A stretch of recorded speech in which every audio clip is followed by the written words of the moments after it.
let's recap and review Real Housewives Ultimate Girls Trip. This is season 3, episode 7. I know I am late, okay? The season wrapped on the 20th. We are now at the end of April.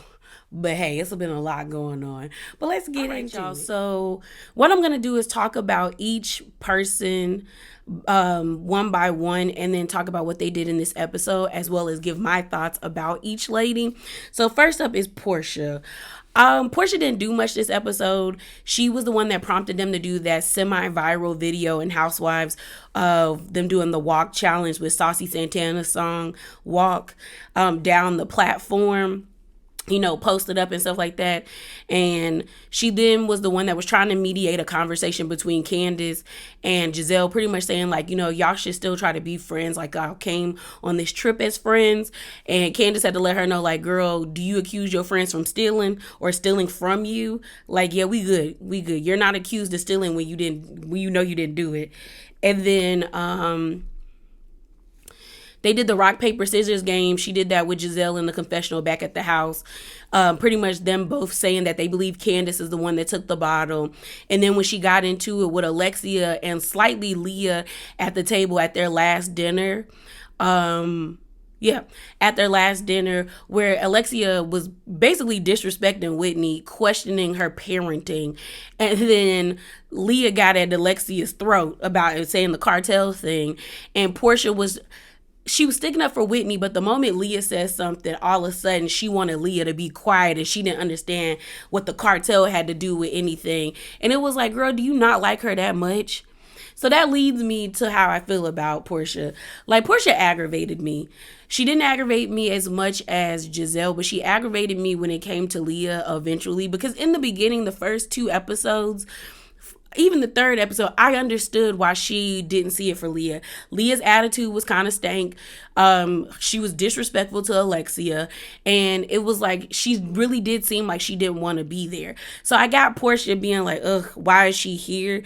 But then Portia kind of kept running with it. The whole not tagging Candace or Leah in the elephant sanctuary picture. Then her talking about her at the table, saying that she wasn't like feeling her and that she was like, she's just not my cup of tea. Then got mad when Leah pretty much reciprocated that same energy at the table and said, girl, the feeling's mutual. And you then was like, she trying to have her own man. And it was just like, Portia, what is your real issue with her? And the only thing I could think of is Portia feels that way about Leah because Leah was one of the few people in the house that wasn't sucking on her ovaries like the other women, minus Candace. And I think she didn't like that because, in Portia's mind, and she earned it, she's on Real Housewives of Atlanta. That is, and like I've heard a lot of people, especially when they go to like BravoCon or anything that's Bravo related, that when the Atlanta women come into a space, they dominate. Like, everybody is enamored by them, and it's like they have this presence, like they know they the big dogs. They know they keeping the lights on at this network. So maybe that's how she felt, that the other, like, that Leah should have been, because it's like Leah got kicked off. Well, not kicked off, but her series got canceled. So maybe she felt that way, and that's why she was at Leah, because eventually it didn't make sense. Past episode 3, it didn't make sense why Portia had something negative or felt some type of way to Leah, because after a while Leah wasn't doing nothing, because she was laying in the bed sick, or she was throwing up, or she was complaining about her stomach. Other than that, she wasn't really doing nothing. So it didn't make sense why Portia had such a hard on for her. When it came to Candace, I'll talk about that with Candace. But yeah, Portia aggravated me, but not as bad as Giselle. We're going to talk about Leah. So Leah, we find out, had a viral infection, and then she got medicine for it. She got antibiotics and IVs, and she felt better, and she was able to come to the end of the episode dinner. And for the most part, that's all she did this episode, was go to the dinner. She got into it with Alexia when Alexia was trying to demean and be disrespectful towards Whitney about Whitney being a role model for her kids, and kind of like how that image is kind of contradictory, where she's smoking weed on camera and then she also on the pole. And this is my thing. Like Leah said, Alexia, you were married to a whole cartel. Like, he was a member. Like, there's a a documentary on Netflix of talking about your husband being a cocaine cowboy, peddling drugs through probably low income communities that probably look like his and look like where he grew up and look like him, and destroying them. So how dare you try to talk to somebody about them being a role model and what they doing and how they're disrespecting their family? Girl, shut up. And Portia being mad that Leah was talking during this time was stupid. Because like I said in the Portia part, y'all were saying the same thing. It's like the way Portia feels about Leah doesn't make sense. Like, so Leah grew on me a little bit. Not a lot, because I still don't really like her as a personality, as a housewife. I didn't even like her before Ebony came on for the last season of Real Housewives of New York.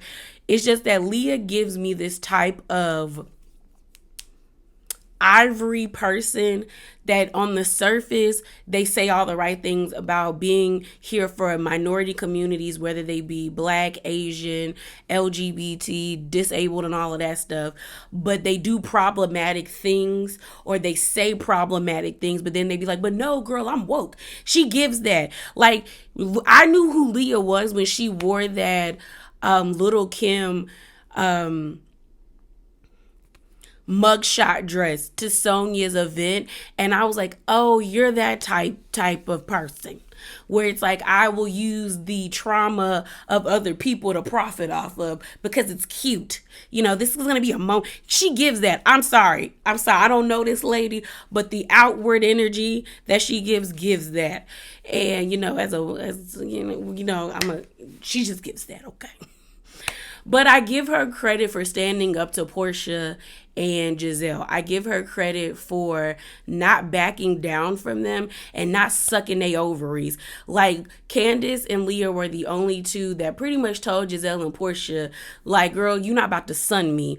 And when Leah told Portia, when they were sitting at that table, before they went to do Marysol's event, her little cocktail party, and Leah pretty much was like, I don't know why you got an issue with me, because I've done virtually nothing to you. And Portia was like, it doesn't matter, we just don't vibe, we don't like each other. And Leah pretty much was like, the feeling is mutual, and you don't have a reason not to like me because I haven't done anything to you, but I have a reason not to like you because you've been picking at me. And Portia didn't like that.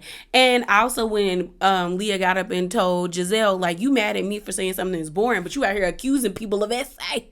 So it's like, she stood up to them. So I can give her credit and a point for that, because she wasn't like the other ladies, other than Candace and her, that were like sucking on Giselle and Portia's ovaries. So I give her that. Like I said, she grew on me a little bit.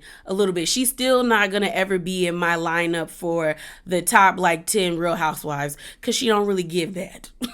But I'll give her credit for standing her ground and actually deciding to continue to stay on the trip while being sick. This is Candace.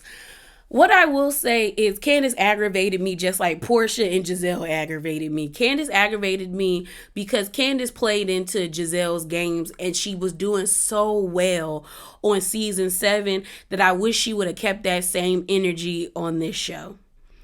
Because I feel like had she kept the same energy on this show, she would have opened up herself so much more to new fans, as well as she would have probably had a better time on the trip. If we gonna be all the way 100, she probably would have had a better time on the trip if she just ignored Giselle and made slick comments, but not even like talk to Giselle in any way. And if you get what I mean, not really entertained her, you know what I mean? Because the thing about it is like, so before I get into it, we only have one situation that happened with Candace on this, where maybe two, where she got into it with Giselle when they were at that beautiful restaurant with the lotus, with the lily pads or the lotus pads, and Giselle starts bringing up the whole Casa Azul thing, and they play this judge and jury game where Giselle pretty much says Candace is the main culprit. I think that stole from me. Candace is like, this game is stupid. That's when Portia tries to interject and be like, but you guys are friends. You guys came here as friends. Maybe y'all should be able to leave as friends. And that's when Candace is like, do your friends accuse you of stealing? because no friend of mine would think I would steal from you. And then Candace was like, Giselle just is doing this because of what happened on the show. And then Giselle was like, no, I believe that you stole from me because of you accusing me of saying that I said your husband SA'd me when that's not what I said. And then Candace's whole thing is like, that is what you said. You said that my husband tried to lure you into a room.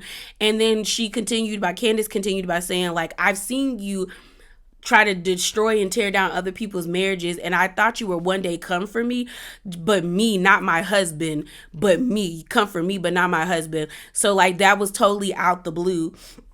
And two things for this one. Candace, one, if you've seen her come for everybody else, I don't know why you thought you were going to be okay. Like you said that you knew she was coming, then you should have been prepared for her to attack all sides of you, including Chris. Two, it's just kind of like, well, no, one, Giselle even be coming at Robin. Robin just chooses not to give Giselle that work. When Giselle told everyone that Juan's name isn't on the house, Robin should have cussed Giselle out, because I would have been like, why are you spreading my business? Why are you telling my business? What's wrong with you? But Giselle chooses not to, like, Robin chooses not to really give Giselle what she could give her. During that season, all Robin says is like, do you want me to tell your business? And Giselle was like, no. So it's like, she don't really be doing what she could do with Giselle if she wanted to. But Candace, the thing about Giselle is like, Giselle, what you did was pretty much defamatory. You tried to defame that man's character. So this whole trying to act like what you did wasn't that bad, or I didn't say that, you did that, ma'am. Just call a thing a thing. Then we have Marysol at the end, when Marysol told Whitney that her being on the pole was disrespectful to her family, and then Candace was like, you can't say that. What do people tell your husband about all that drinking you doing? Which is true. Marysol, you be drinking a lot. And like, it's gotten to the point where your drinking persona is no longer cute. It's not cute no more. I mean, it was kind of cute in the beginning, but it got old. So, other than that, yeah. I mean, Candace got on my nerves. She did. But it didn't make me not like her any less. I just wish she wasn't so emotional. I didn't agree with her with the whole bullying thing, because I didn't believe Leah or her were being bullied, especially Leah. I feel like they might have been like tag team, but the complaints that people were bringing up with Leah were valid complaints. It would have been different if they were just messing with that lady for no reason. I also think Candace was projecting, because Candace is used to doing one thing wrong and then everybody crucifying her. And she felt that because Leah apologized, everyone should have been okay with it. And it's just like, you can't always put yourself in somebody else's shoes.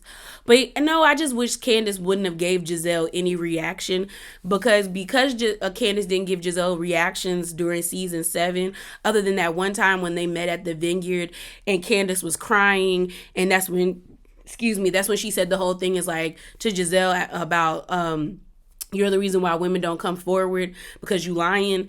Like, Candace cried that one time. Anytime after that throughout the whole entire season, Candace did not give Giselle any time. She didn't give her nothing. And I feel like had she did that, she would have had a better time on this trip instead of giving Giselle any type of energy, in my opinion. What I'm going to talk about is Giselle.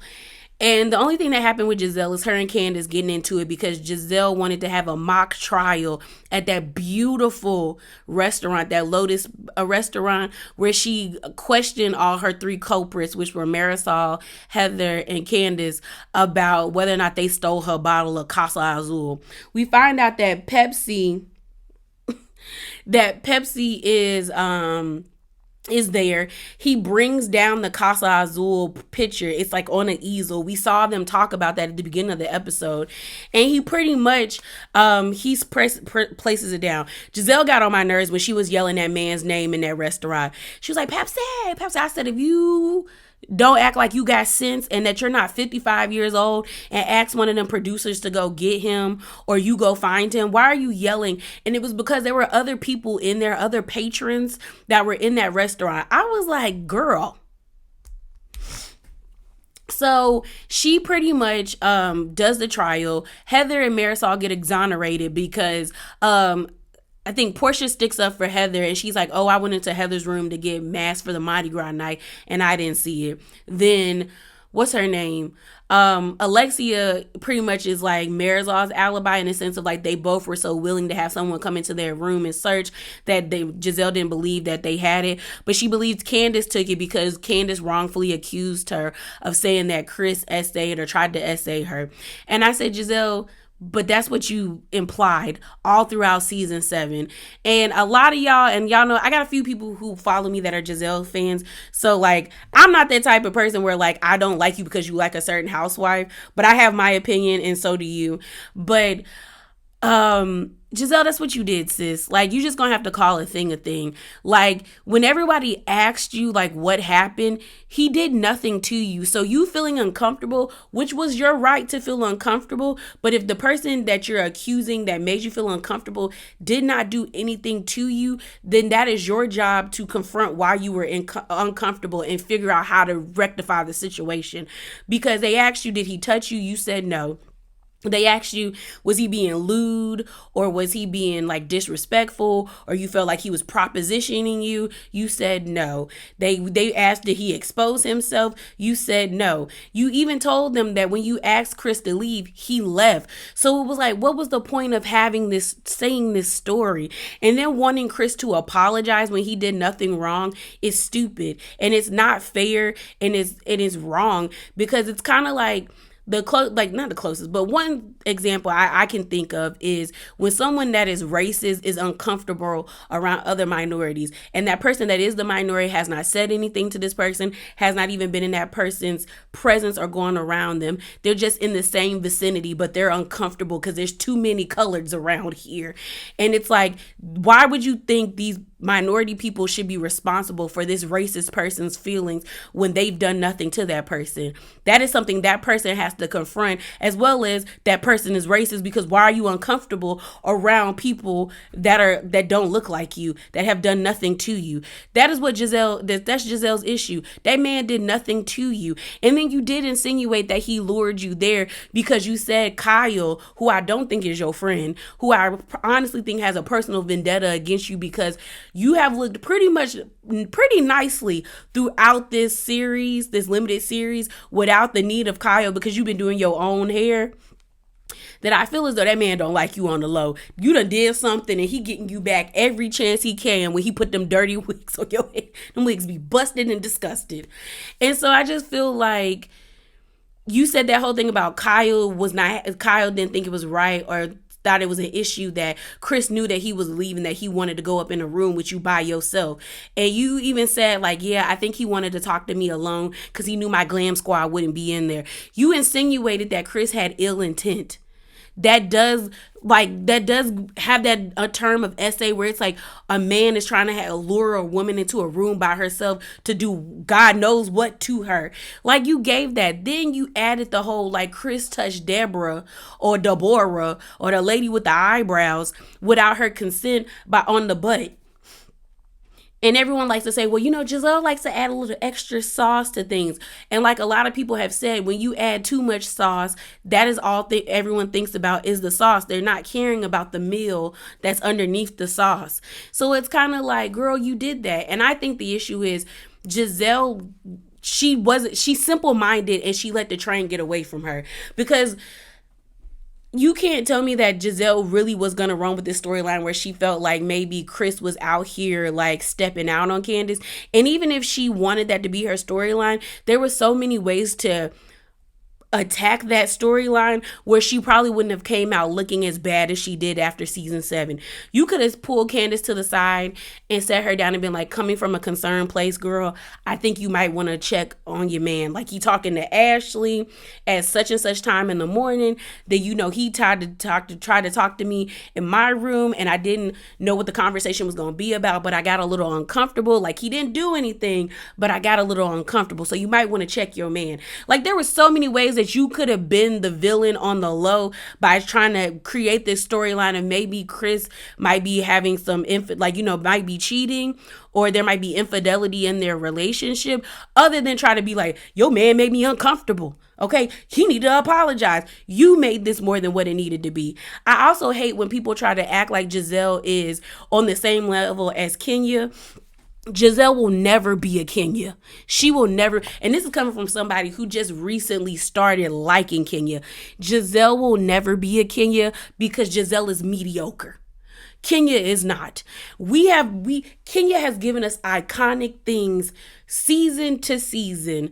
Her first season, the only memorable thing Giselle has ever done was the t-shirt that she did for Uncle Ben's tax issues.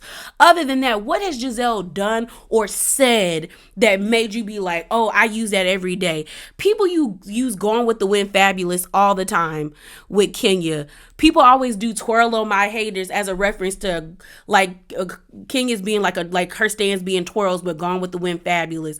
People bring up the Kenya doing the Kenya more hair. Kenya has done things, even with the cookie lady, the wigs, her and Phaedra again, when she dressed up as Phaedra with the booty pads. Kenya has done things, and y'all be comparing her to mediocre Giselle, and it's annoying. And like I said, this is coming from somebody who recently just started liking Kenya. And even if I didn't, I'd tell y'all to stop trying to do that to that lady, because she is one of the greats and not this one. Because this whole storyline about this Casa Azul is stupid AF. And then when we find out who actually stole the bottle, I'm looking at Giselle like, you're a dummy. You're a dummy because you X'd that person off right then and there because you thought she was so pure and she would never. Dummy. Like I said, she mediocre. Because to me, Giselle ruined the last part of the trip with this whole, let's find my bottle of alcohol. Because what you gonna do with it when it's empty other than throw it away? And it ain't like you ain't stopped drinking because whatever's in that house, you drank. Next is Heather. I don't know. My feelings for Heather is more so, even Whitney, is indifference. I didn't like neither one of them or really cared for either one of them on Salt Lake City. I remember watching the first season of Salt Lake City. The second season, I was in and out of it. I just couldn't take Jenny Gwynn, and I just like the way that she treated Mary. And then when all that stuff came out about her Facebook and how she was saying such disgusting, racist, and hateful things about Black people, it was just like, I don't want to watch this no more. So I was in and out on there. And then even with season 3, I've been in and out. And it's like, Heather and Whitney don't give me anything. Salt Lake City doesn't give me anything. So like my opinion of both of them is more so like indifference. Like I neither hate them nor like them. Kind of on the side of Leah, but more so I really didn't like Leah, but I was kind of indifferent to her at the same. But with these two, it's really solid indifference. In this episode, Heather and Whitney had a conversation when they were waiting, like looking out at the balcony area where they were waiting to go to the end of the the end of the trip dinner. And they just talked about like how they want the end of the trip dinner to be like calm and be a cousins dinner because they're cousins and they're trying to find their way back to each other and that they miss one another. And then Whitney apologizes for questioning Heather's faith. And then Heather pretty much kind of doesn't take the apology. She kind of like comes at Whitney and being like, what you said wasn't true, but we can move forward. And then some like Forrest Gump feather thing happens. I don't remember that in the movie, but they are talking about moving forward. Heather basically says that like this trip didn't solve anything, but it definitely helped us move forward for a new beginning. So I guess, family, they working it out. My thing about it is that Heather needs to grow a backbone and stop with this whole self-deprecating thing because, like, it's not cute. And the reason why it's not cute, there's nothing wrong with being insecure. Like, everybody has insecurities. And most of the people that don't have insecurities, it's like either they've been truly able to attack those insecurities and doing the work to get out of them. But everybody has something that makes them feel uneasy and unsure of themselves and insecure. So Heather, I don't fault her for having her insecurities, but the self-deprecating thing is annoying because it's like, you're a millionaire, sis. Like, you have several successful health spas. You have the means to go sit down and be in inpatient therapy to actually discuss the issues that you have with yourself. So this whole, like, I just want to be loved and be picked. You need to understand why you feel that way. Like, I know this goes beyond Real Housewives and the shows, but you really need to sit down and attack that, because when you speak up for yourself, Heather, you do a well. She does a really good job. Like when she clocked Giselle, Giselle was not prepared for that, because Heather pretty much told Giselle, like, who are you to accuse me, and you don't even know me. And then Giselle always bringing up the whole Jen Shaw thing. I wanted Heather to tell Giselle to shut up. Be like, why are you so pressed about this Jen Shaw thing? She's in jail. I'm working through the fact that my friend may have potentially lied to me, and I'm dealing with that. Why is her such a concern of yours? Like, it's annoying. I just told Giselle, you're annoying. You're annoying. You're old and annoying, and you need to get over yourself. Cause why? Why? So yeah, that's my thing with Heather. Like, I like that she stood up for herself, but it didn't sway me to like her any less or to dislike her anymore. It's just like, oh, okay, see what you can do. Whitney. Honestly, when it comes to Whitney, I feel as though, again, indifference. It's like I don't like her anymore. I don't like her any less, but it did show me that Whitney is sneaky. As much as like people try to be like, oh no, Whitney's so lighthearted and fun, because I know people who go up for Whitney. Whitney is sneaky. Like, excuse me. And that's not to say Heather isn't, but like, I knew Whitney was kind of sneaky, but it showed more on this episode. Her, like, Whitney is sneaky, bro. Whitney is sneaky lady. But like, yeah, so the only thing that happened on this episode was her getting into it with Alexia at the dinner they had at the end, where Alexia pretty much told her, and Marysol, Alexia pretty much told her, like, I wish I could be like you and, like, be free, smoking weed, but like I always think about, like, I'm a mother. And then she was like, and like, you smoking weed, like, do you think your kids are gonna take it? And then we find out that one of her kids found, like, I guess her weed pipe or something. And then Whitney's like, of course I wouldn't want my kids to like smoke weed, but we've had serious conversations with them, and we find out that her kids are like 9 and 12. Then Marysol chimes in, and Marysol was way more disrespectful than Alexia. Y'all know I like Marysol, but she was way more disrespectful, because she was like, Whitney, you don't respect your family when you're twirling on a pole. What about your kids? And when Marysol explained, I got what she was saying, but there was no need to start off the conversation like that. There was no need for that. Because Marysol goes on to say, like, your kids. And that's when everyone's like, Marysol, what about you and all this drinking? And then Portia chimes in. And then even Giselle was like, you should not be questioning nobody's mothering. And that's when Leah says the whole cartel thing to Alexia. And Marysol's like, let me speak. And and what's her name? But I'll give credit because Marysol did stand on it, because Giselle was like, well, she put her foot in her mouth. Let her explain. And Marysol was like, no, I didn't put my foot in my mouth. I said what I said.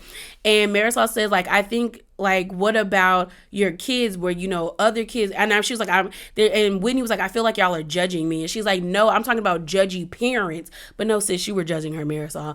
But what she said is true. That, like, you doing crazy stuff on this show, the kids' parents see it, then the kids talk to their parents, or they overhear their parents speaking about it to them, then they see your daughter or your son at school, and then they bullying or like talking trash to your kids. Like, you have to be cognizant of that. And Whitney was like, people do confront my daughter, and my daughter always says, are you jealous? And stuff like that. And I mean, it's good that Whitney and her husband are having these conversations with their kids, but I do understand where Marysol is coming from, where a lot of us do question these types of things, like, especially when it comes to like moms, but it's everybody as a whole. Like, you yourself represent other people, and that sometimes can be used against people that you love to get at them. So what Marysol said is true, but the way that she approached the situation was mad disrespectful, and she should have got checked, because for you to be like, you twirling a pole is disrespectful to your family, sis, you acting like a drunk. And like I told you, I love me some Marysol. It's disrespectful to your family and its legacy. We gonna call a thing a thing. But what Marysol said was true, that like, people can be nasty. People can be malicious. That's why certain people, like, I know certain people have talked about how their kids are, like, they stay private until they get old enough, until they become of age where they can advocate for themselves if they do have social media. That's what I always say when parents who are on shows and they have minor children, their pages should be private, in my opinion, because you will have people, and we saw it. We saw it with grown adults when it came to Garcelle's kids, and when it came to Kyle's kids, and even what's her name? Dorit's kids. They were being so nasty to them children, and all of those children are under the age of 18. So it's like you do have to shield your kids. You do have to shield them. And it's like, and that, to me, that situation showed that whatever people do on TV can have a negative effect on their kids. But it was not any of Marysol or Alexia's place to say that to Whitney, because who are y'all? Let's talk about Marysol. So we found out Marysol and Alexia, they just stay in a bad spot. They tired of each other. They annoyed. They have been the only two that share a living quarters. So it's understandable why they're over one another. I forgot that they were the only two sharing a room. And it's funny because Leah has the smallest room, but at least it's like a room for her by herself. These two been sharing the same room for 7 days, and they just tired of each other. So all the ladies are piling on the sprinter, and there's a conversation going on between I think Marysol, Giselle, and Portia. Alexia's on the bus too, but Marysol is like, it looked like she was talking to Portia, where she was like, for me, I think we had a good casting director. It was a husband and wife duo, and the four of us came back. Alexia's like, no, we didn't. I'm gonna tell the truth. No, we didn't. Our show got canceled, dude. And the way Alexia talks to Marysol is very demeaning, because I'd have looked at Alexia like, why you got so much fever for me right now? Why you so spicy? Like there's no reason for you to have this much pep or so much oomph in you about what I'm saying. And then Alexia's like, she never has my back. When I'm going through stuff, like, she never has my back, especially when I'm arguing with the ladies. And Marysol really didn't say anything. Marysol pretty much was like, when you're arguing, I let you have it because, you a beast. And then and she was just like, but I do be having your back. So they're sitting in so Alexia, their whole sprinter goes quiet because Marysol is kind of taken aback that Alexia even said that. So while they're sitting when they get to the Lotus restaurant, they're sitting down, and Marysol and Alexia get into it. And one thing I got tired of Marysol and Alexia was the microaggressions of constantly calling Candace loud when it's they're loud. They're loud. Especially with Marysol being like, Candace, I'm going to need a hearing aid for all the yelling because y'all keep sitting me beside her. No, you willingly sit beside her. Move, lady. What? So Marysol is saying, things hurt me too. My stuff went missing, and we find out that she brought coffee from the coffee line that her and her mom were going to start, but it fizzled out, and she wanted to gift it to the ladies as for them to try, but she couldn't find it. And Alexia pretty much is saying that Marysol is lost her mind, she forgot it. But Marysol's like, no, it was in my bag. I know I brought it. And so they're going back and forth, and Marysol actually raises her voice to Alexia because Alexia keeps over talking her, and Marysol's like, Alexia, let me speak. And when she said it, she was yelling at her, and then Alexia said, Marysol, you acting like Candace right now with all that yelling. Girl, calm down. So Marysol is just over it. They both are over it. They're tired of one another, and it's mainly because they've been cooped up in that room for so long that it's just they just tired. They tired. So we see everybody getting ready for the end of the night dinner. So they all get dressed up in a traditional Thai garb. Everyone looked really nice. The colors were really pretty. Portia gets a crown, and that's because Pepsi thinks Portia is gorgeous. Pepsi thinks Portia is just a goddess. And he said that at the beginning. So of course he was going to give her the crown. They even crowned her like she won Miss America or something. I giggled because all I could think about was Kenya. So they get into the sprinter, and we see Leah, Heather, Candace, and Whitney in the sprinter having a good time making up dance moves to drive back. Heather gives very much like she gets the party started when you used to have sleepovers. She the one that's coordinating the dance move. So they're doing drive back, giggling and dancing and having a good time. And then they flash over to the other sprinter with the other ladies in it. And Giselle kicks it off by asking Marysol about what happened earlier today about her saying you don't have her back. And Marysol is like, I'm like, and then Alexia chimes in. She was like, when she gets into arguments with the other ladies, I just get quiet. Like, because some things I don't want to be put in the middle of. And she's an amazing fighter. Like, I watch her fight and I'm just like, wow, but I don't fight that way. So then Alexia is like, I don't need you to fight. I just need you to like speak up for me. And so they talk about the whole like when Alexia was being dumb. When Alexia showed how dumb she is with the whole like divorce situation with Adriana and the doctor that she was dating. And Marysol was like, I did speak up for you. You just haven't watched it. Where she kind of stick up for Alexia. But I guess Alexia wants her to go full throttle like she does. Then Marysol brings up, you said my marriage was fake. And that's when Alexia says that, Marysol, are you on effing pills right now? Like, you must be on, because your brain is, Alexia be talking to people any kind of way. And she's always shocked when they check her or when they have an issue with the way she talks. It's weird because when other people say stuff to Alexia, she's like, oh my gosh, all I do is speak the truth. That's why you don't speak the truth. You sound about right stupid every time you speak when you get into arguments, ma'am. So they're sitting there and you can tell the vibe is just off. The vibe is off. So they get to the dining place and it's beautiful. They actually have to take like a boat ride from one side of the restaurant to the other side. And then you have someone playing like a beautiful song. It was gorgeous. Like the restaurant gave vibes of like where you would want to be like proposed to, or where you would want to have like a special dinner. Like if it's like your 30th or your 40th or 50th birthday.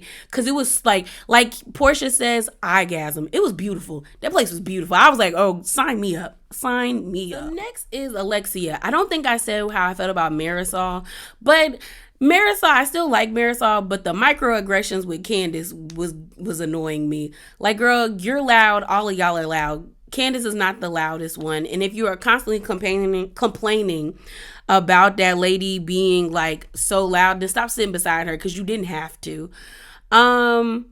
Alexia just proved that she thinks so highly of herself that she thinks she's above reproach. And it's like, who are you, Alexia? Like, honestly and truly, who are you? You're nobody. So for you to think that you could be nasty or disrespectful to people and then them not like call you on it is weird to me. Because when she was shocked when Whitney was like, I feel like I'm being judged. And she was like, no, I'm not judging. And it's like, you were judging, Alexia. And I think Alexia suffers from what Teresa has. They don't know how to articulate themselves. I don't know if Alexia meant to be malicious in what she was saying, but I think she was trying to say that, like, I don't know how you're able to go past and be so free when you have kids, because when I try, my kids pop into my head. My kids pop into my head. And I think that's what she was trying to say, but it came off mad disrespectful, and it was disrespectful. So when you got checked by Leah, all of a sudden you don't know how to approach it. It's just weird. Like, I don't know where Alexia gets this like high horse of thinking that she's above reproach when it's like, you ain't done nothing for anybody to be like, oh, let me give reference to Alexia.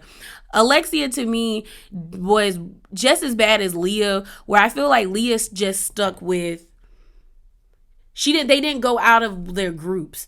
I feel like everyone else probably tried to have conversations with everyone, but we find out that Whitney said the only person she really didn't get to know was Alexia. And I feel like for the most part, that's everybody. I feel like for the most part, that's everybody, because I feel like Marysol was talking to these women. She even said that she's had really great one-on-one conversations with them. But I feel like Alexia was like, I want to be clicked up with the HBICs, which is Giselle and Portia, and I don't really need to get to know these other kids. I'm here to be with them, because it doesn't make sense that you didn't try to get to know everybody else. But yeah, Alexia was Alexia. No change there. So last, I'm gonna talk about Pepsi. I thought it was actually absolutely cute when Pepsi came to the ladies when they were at the actual restaurant, the floating restaurant, and then he brought the Casa Azul bottle. I laughed, but I was with Candace talking about we are awarding demon behavior. And that's true. Giselle in this storyline was stupid. But Pepsi seems like he genuinely cared about those women. They do this ceremony where you're supposed to put all your negative thoughts out into on this, like, I guess this it's like floating flowers, and then you put it in the river, and it's supposed to like go up the river as a way of letting those things go. And so he pulled Candace and Giselle together. They had a moment, not really a moment, but Candace pretty much told Giselle, like, in a roundabout way, like, girl, I don't see it for you. This friendship ain't gonna never be what you thought it was gonna be. Giselle was pretty perturbed by that.